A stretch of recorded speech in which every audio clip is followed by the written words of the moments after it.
If Israel just allowed the Palestinians to have a state of their own, there would be peace in the Middle East, right? That's what you hear from UN ambassadors, European diplomats, and most college professors. But what if I told you that Israel has already offered the Palestinians a state of their own, and not just once, but on 5 separate occasions? Don't believe me? Let's review the record.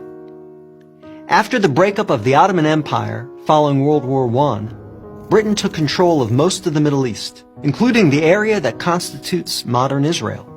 17 years later, in 1936, the Arabs rebelled against the British and against their Jewish neighbors. The British formed a task force, the Peel Commission, to study the cause of the rebellion.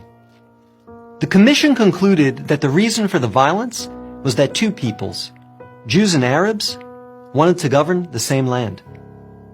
The answer, the Peel Commission concluded, would be to create 2 independent states, one for the Jews and one for the Arabs, a 2-state solution. The suggested split was heavily in favor of the Arabs. The British offered them 80% of the disputed territory, the Jews the remaining 20%. Yet, despite the tiny size of their proposed state, the Jews voted to accept this offer, but the Arabs rejected it and resumed their violent rebellion. Rejection number 1. 10 years later, in 1947, the British asked the United Nations to find a new solution to the continuing tensions. Like the Peel Commission, the UN decided that the best way to resolve the conflict was to divide the land. In November 1947, the UN voted to create 2 states. Again, the Jews accepted the offer, and again, the Arabs rejected it. Only this time, they did so by launching an all-out war. Rejection number 2. Jordan, Egypt, Iraq, Lebanon, and Syria joined the conflict, but they failed. Israel won the war and got on with the business of building a new nation. Most of the land set aside by the UN for an Arab state, the West Bank and East Jerusalem, became occupied territory, occupied not by Israel, but by Jordan. 20 years later, in 1967, the Arabs, led this time by Egypt and joined by Syria and Jordan, once again sought to destroy the Jewish state. The 1967 conflict, known as the 6-Day War, ended in a stunning victory for Israel. Jerusalem and the West Bank, as well as the area known as the Gaza Strip, fell into Israel's hands. The government split over what to do with this new territory. Half wanted to return the West Bank to Jordan and Gaza to Egypt in exchange for peace. The other half wanted to give it to the region's Arabs, who had begun referring to themselves as the Palestinians, in the hope that they would ultimately build their own state there.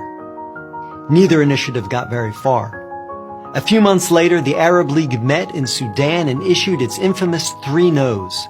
No peace with Israel, no recognition of Israel, no negotiations with Israel. Again, a 2-state solution was dismissed by the Arabs, making this rejection number 3.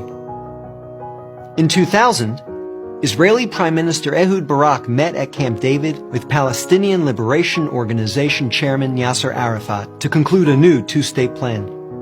Barak offered Arafat a Palestinian state in all of Gaza and 94% of the West Bank, with East Jerusalem as its capital. But the Palestinian leader rejected the offer. In the words of U.S. President Bill Clinton, Arafat was here 14 days and said no to everything. Instead, the Palestinians launched a bloody wave of suicide bombings that killed over 1,000 Israelis and maimed thousands more, on buses, in wedding halls, and in pizza parlors. Rejection number 4. In 2008, Israel tried yet again. Prime Minister Ehud Olmert went even further than Ehud Barak had, expanding the peace offer to include additional land to sweeten the deal. Like his predecessor, the new Palestinian leader, Mahmoud Abbas, turned the deal down. Rejection number 5.